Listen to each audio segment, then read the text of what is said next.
Hello guys, welcome back to our channel mister missus Pandit. So हमें बहुत सारे request मिले थे कि खान सर के परमाणु परीक्षण का जो वीडियो है उस पर रिएक्शन देने के लिए। यस तो आज का वीडियो वही है एक्चुअली तो परमाणु परीक्षण के ऊपर खान सर का जो भी थॉट है, जो भी वो बोले हैं, उसके ऊपर पूरा जनरल नॉलेज रिलेटेड है। बहुत सारी चीज जानने को मिलेंगे और उसमें थोड़ा बहुत ह्यूमर भी होगा जो हमें बहुत पसंद है, बहुत ज्यादा पसंद है। क्या तड़का लगाते हैं यार वो, मतलब बातों बातों में ऐसे करके ह्यूमर का जो सेंस वो क्रिएट करते हैं, काफी मजा आता है। बातों बातों में मतलब ह्यूमर में, खेल खेल में जो सिखा जाते हैं बहुत एकदम से एकदम वही मजा आ जाता है। तो चलिए शुरू करते हैं आज का वीडियो। थोड़ा सा लंबा वीडियो है तो जल्दी से शुरू करते हैं। और अगर आपको हमारा रिएक्शन अच्छा लगता है तो प्लीज हमारे चैनल को सब्सक्राइब किए बगैर बिल्कुल मत जाइए एंड ऑल्सो नोटिफिकेशन बेल को ऑन कर दीजिए। Yes, and also please follow us on Instagram. Yeah so let's get started. Yes,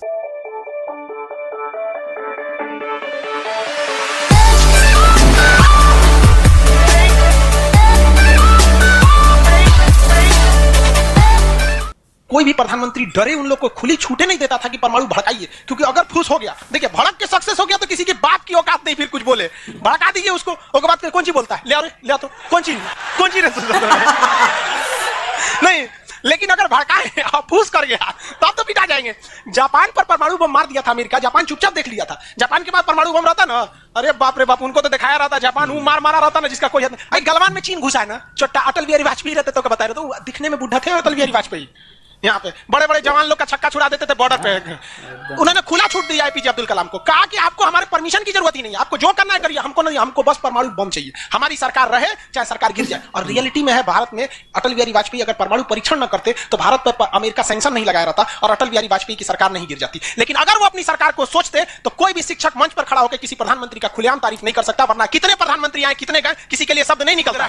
1974 में इंदिरा गांधी ने डिसाइड किया कि हमें क्या बनाना है, परमाणु बम बनाना है। कब डिसाइड किया इन्होंने? 1974 में। बट उस समय हम लोग उतना डेवलप नहीं थे, तो हम लोग यहां पर मई 1974 इन्होंने पोखरण में परमाणु परीक्षण किया, लेकिन गलती से वो उतना सक्सेस नहीं हुआ जितना होना चाहिए था। उस परीक्षण का जो नाम था, उसका नाम था स्माइलिंग बुद्धा। क्या नाम था? स्माइलिंग बुद्धा। तो हो गया बात वही, भड़कइबो किए लोग, फूस दे करके रह गया। पकड़ा गए हम लोग। अब अमेरिका हम लोग पे दबाव बना दिया। अमेरिका ने एक नियम बना दिया CTBT और CTBT, comprehensive test ban treaty. कोई भी व्यक्ति परमाणु बम का परीक्षण नहीं कर सकता है, और बैन लगा दिया। ना आपको जल पे परीक्षण करने देंगे, ना थल पर परीक्षण करने देंगे, ना हवा में परीक्षण करने देंगे, पूरा बैन लगा दिया। और NSG बना दिया, national supplier group, nuclear supplier group, कि कोई भी देश भारत को मतलब यूरेनियम नहीं देगा।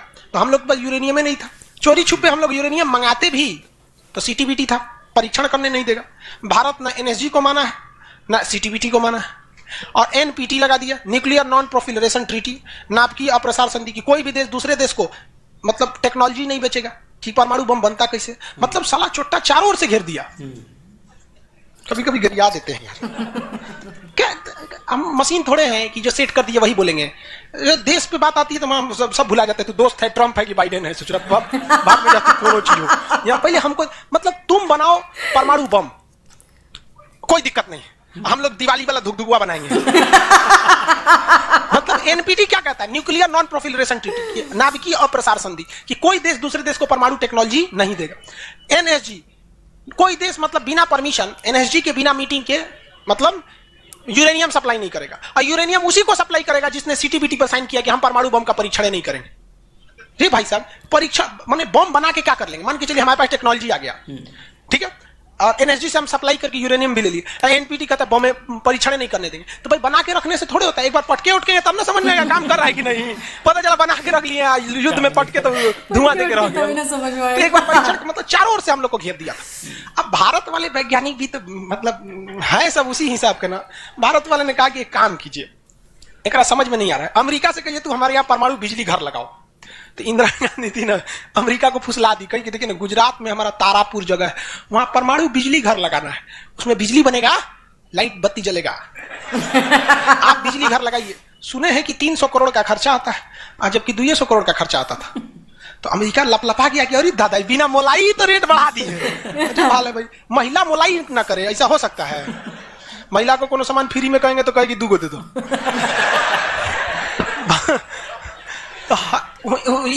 अमेरिका ने सहयोग कर दिया, हाँ हाँ हम पूरा परमाणु बिजली घर बना देंगे, बिजली बनेगा आपके यहाँ, भुक भुक वाला लाइट चलेगा एकदम। तारापुर में 1972 में बिजली घर लगा दिया।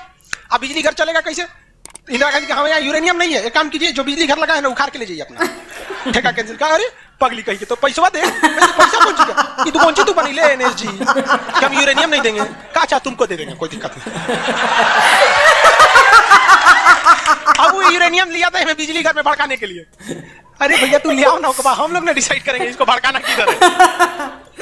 इधर आया 1972 में तारापुर में, उधर तैयारी चल रही थी 1974 में।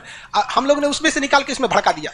बाद में पता चला गलती हो गया, अमेरिका होशियार निकला, जो यूरेनियम बिजली घर में लगता है वो 20% इनरिच रहता है, अब परमाणु बम में 80% इनरिच चाहिए होता है। हमसे गलती हो गया, ससुरा जातो गया भातो ना मिला, भड़काइयो दिए, बदनामो हो गए लोग, सब सतर्क हो गया, सब हरक गया, सब देहात में बोला जाता है ना, हरक गया सब। ले भाई हम लोग को पता नहीं था, हम लोग कच्चे मसाला पे भड़का दिए थे लोग। अब क्या हो, इस सब 75 को नियम लगा दिया, हम लोग को कोई देता ही नहीं था। तो बस अब भारत में वैज्ञानिक, इंदिरा गांधी ने प्रोग्राम को कैंसिल नहीं किया, कहा कि बनाइए। अब भारत में धीरे धीरे आगे गए, एक से एक वैज्ञानिक मिल गए सब। उसमें एक चिदम्बरम थे बहुत मशहूर वैज्ञानिक, और उसके बाद मिल गए हमारे एपीजे अब्दुल कलाम, सोने पे सुहागा। इन्होंने परमाणु बम बनाने की पूरी तैयारी कर ली।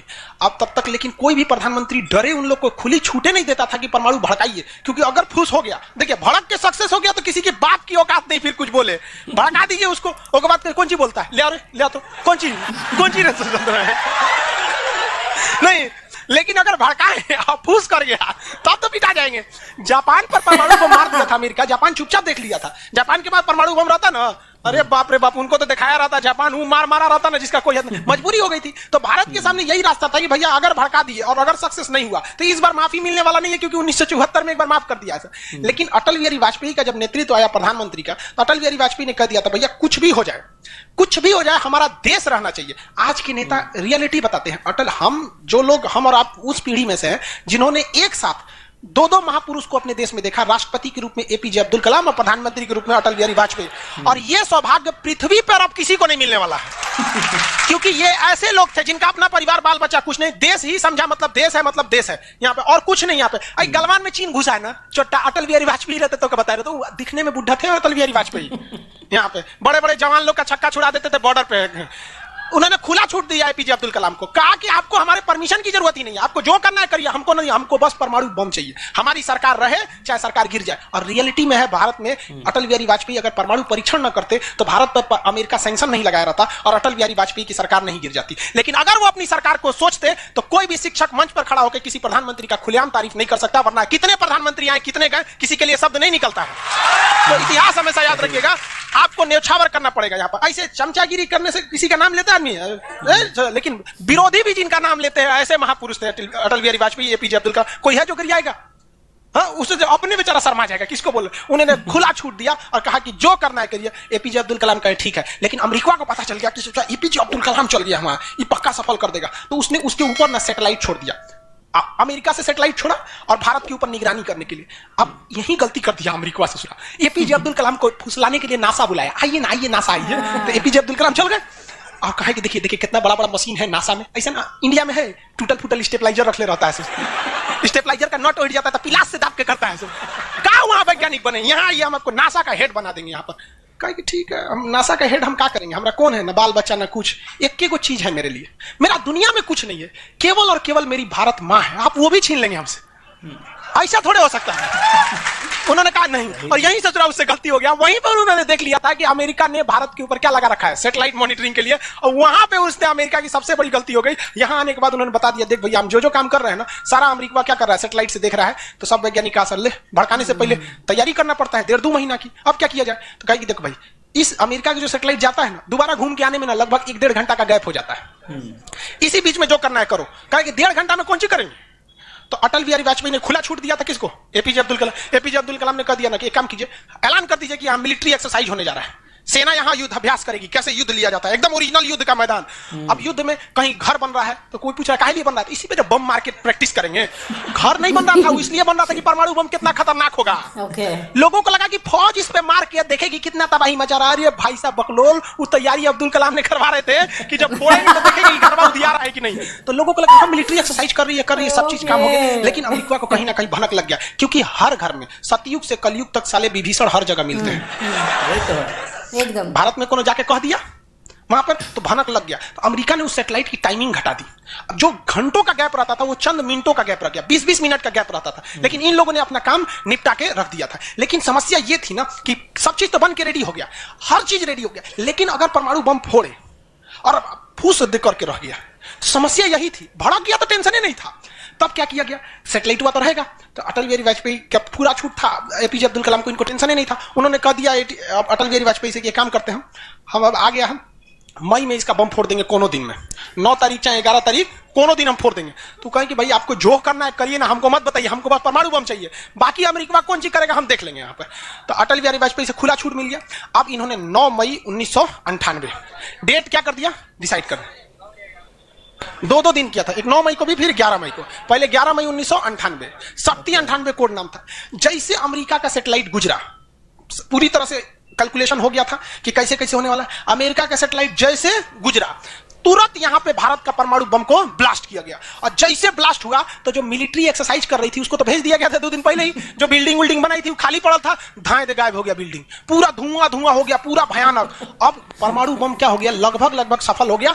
वैज्ञानिकों को लग गया था सफल हो गया, लेकिन भाई अब ये फोड़े अभी कैसे पता चल जाएगा सफल हो जाएगा। आप अंदाजा ना बता सकते कि भाई इतना तबाही एक अच्छा ही बम ला सकता है। लेकिन तब तक सैटेलाइट उसका घूम के आ रहा था और पकड़ लेता तब क्या होता, मान के चलिए पकड़ लेता, अब पता चला कि सफल ही नहीं हुआ, खाली धुआं कर दिया, गड़बड़ हो गया। तुरंत अटल बिहारी वाजपेयी को फोन किया एपीजे अब्दुल कलाम कि तुरंत आप मौसम विभाग को कहिए कि राजस्थान में भयानक तूफान आया है, कोई नहीं जाएगा। अटल बिहारी वाजपेयी ने तुरंत घोषणा करा दी, राजस्थान के लोग अपने घर में रहे, बहुत भयानक तूफान आया है।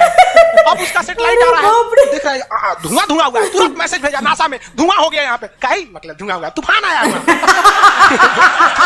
तूफान आया है।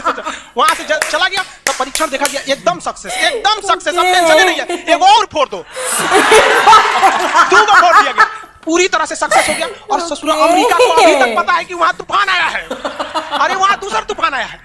अब भारत में कुछ भी कहिए तो डर लगता है, अमेरिका बहुत खतरनाक देश है। आज हम लोग भले शक्तिशाली हैं, 1998 में हम लोग को पाकिस्तान आके दिखा देता था, 99 की करगिल वार याद कीजिए। आज हम लोग बहुत आगे निकल गए, लेकिन उस समय बहुत पीछे थे हम लोग। अब डर तो था ही। अब भारत के प्रधानमंत्री सब राष्ट्रपति से पुकार थे, अमेरिका क्या करेगा, ओके पते नहीं। 9 तारीख बीत गया, 10 तारीख बीत गया, पता ही नहीं चला अमेरिका को।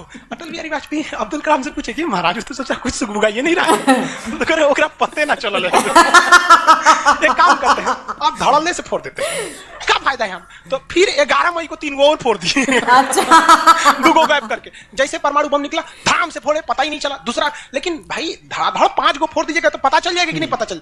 ये डाउट हो गया पाकिस्तान को, जनते का है। हम लोग फोड़ रहे थे यहाँ पे, अब भूकंप आ रहा था यहाँ, फोन किया अमेरिका को कि पकड़ लो, 3 दिन उठ लो, फोड़ दिया परमाणु बम। अमेरिका से माथा फोड़ रहा है अपना, कह रहा है कि अब क्या करें हम यहाँ। नासा वालों को गरियाया कि चोट्टा कहीं का, तू लोग को सैटेलाइट लगाओ, आई लगाओ वहां पे। कौन चीज देख रहा था लोग वहां पे, हम तो बोलबे किए थे कि उधर दुका उठा था, अपने तो बोल रहे थे कि आंधी उठा है वहां पे। अमेरिका आग बबूला हो गया और तुरंत अमेरिका का प्रतिक्रिया आया कि भारत को इसका बहुत भारी कीमत चुकानी पड़ेगी। तो भाई जिसकी कीमत भारी ना हो उसे चुकाने में मजा क्या।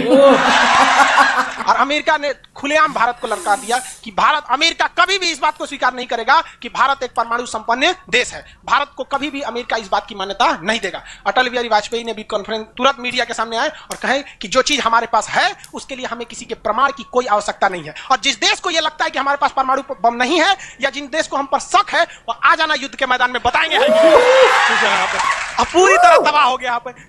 अब अमेरिका माथा पीटते रह गया। अमेरिका ने आदेश दिया अपनी सेना को कि तैयार रहो। अटल बिहारी वाजपेयी ने आदेश दिया अब्दुल कलाम को कि जो बम बनाए हैं ना 2-4 को फोटोकॉपी उसका रेडी रखिए। फोटोकॉपी मतलब उसका बना के रेडी रखिए, क्योंकि सेना की लड़ाई में भाई आर्मी टू आर्मी बहुत दिक्कत हो जाएगा। एडवांस है वो बहुत। आज के वक्त में भी हमारा हथियार वहीं से खरीद किया था। भारत ने भी डिसाइड कर लिया कि जो होगा आपकी परमाणु बम से होगा। अमेरिका भी डर गया कि ना भाई इससे लड़ना ठीक नहीं है। पाकिस्तान वो बम बना के रख ले था, डरे नहीं फोड़ रहा था वो। एक हफ्ता तक देखा कि भारत को क्या हो रहा है, क्या हो रहा है, देखा कि कुछ नहीं हुआ, इहो चुप्पे फोड़ दिया। अमेरिका एकदम ककुआ गया एकदम, का रे चट्टा कहीं तू क्या फोड़ा रे, पाकिस्तान में झाड़ दिया अमेरिका को। हमरे बोलेंगे कमजोर जान के, हाँ फोड़ ले आपके आप भाई, तो एक नहीं बोलेंगे हम कमजोर है तो हमरा बोल देंगे। एक काम कीजिए, आप भारत को जो सजा दीजिएगा हम भी वही सजा। हमरे पे खेल गया,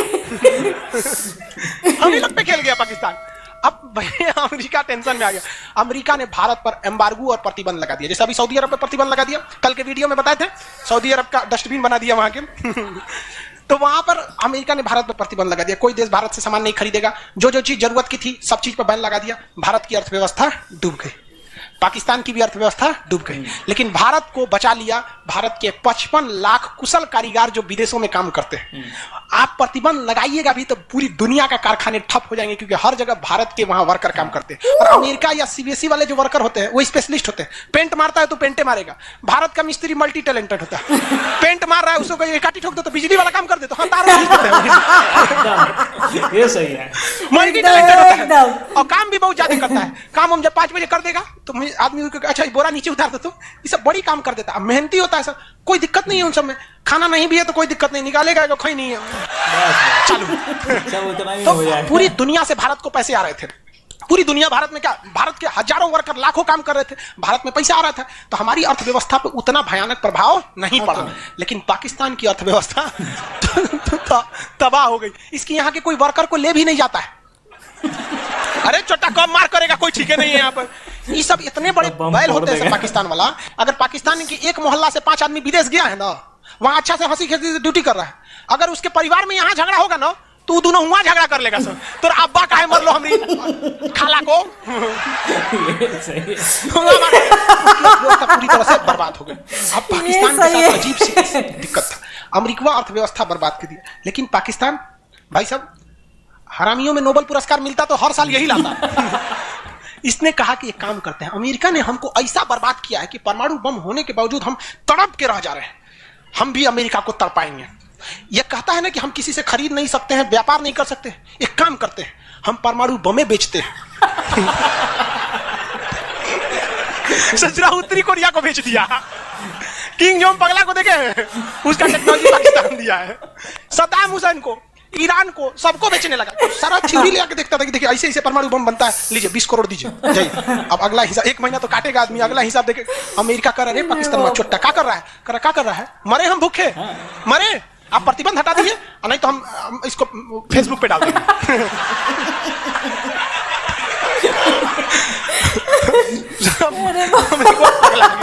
अमेरिका प्रतिबंध हटाया, इस बार फायदा उठा लिया भारत का, गिरे ओकरा हटाया तो हमरो प्रतिबंध हटाओ। समझ आ गया कि नहीं?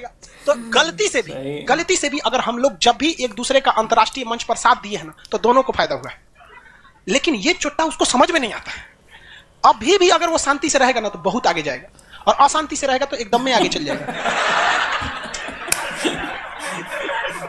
परमाणु परीक्षण समझ आ गया, किसी कोई दिक्कत कहां होता है, पोखरण में। आज भारत परमाणु संपन्न है या नहीं है, परमाणु की आवश्यकता है नहीं।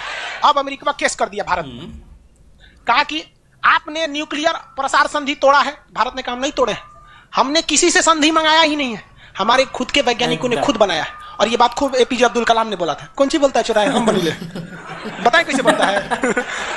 कहा कि अच्छा ठीक है ये नहीं है, लेकिन आपने यूरेनियम तो चोरी से मंगाया। कहा चुप चट्टा कहीं का चोरी से मंगाया, हमारे केरल में यूरेनियम निकलता है, जादूगोड़ा की खान झारखंड से निकलता है, उसी से हम बनाए, हम किसी से भीख नहीं मांगे हैं, हम हिंदुस्तानी हैं लोग, यहाँ पे भीख में तो हमें कुछ भी नहीं चाहिए।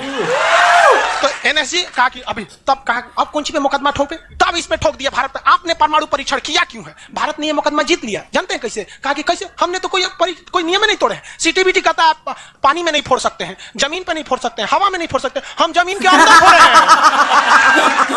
भारत ने कहा फोड़ा, जमीन के अंदर। Okay. भारत को उस समय हर चीज साथ दिया था, बुद्धि, विवेक, बल, शक्ति सब रहना चाहिए, तब आप जीत सकते हैं। ऐसा नहीं कि परमाणु बम ले लेने से आपको जीत जाएंगे।